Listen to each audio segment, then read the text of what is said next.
Sono Maria Bonzanigo, compositrice e coreografa, fondatrice della compagnia Finzi Pasca assieme a Daniele Finzi Pasca, Ugo Gargiullo, Antonio Vergamini, e siamo qui in un teatro a registrare proprio in questi 2 giorni delle musiche per il nuovo spettacolo Titize che aprirà a luglio a Venezia con l'orchestra di Padova e del Veneto dirette dal maestro Corrado e con il coro preparato dal maestro Piana. Le musiche sono dei quadri che ricordano, che rievocano certi aspetti di Venezia.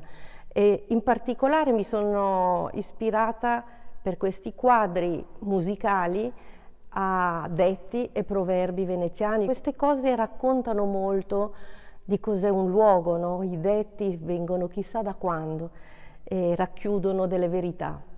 Quindi queste musiche accompagneranno uno spettacolo teatrale acrobatico fatto di più piani, sia musicali che di immagine, di testi e di acrobazie sceniche, che sono un omaggio a Venezia.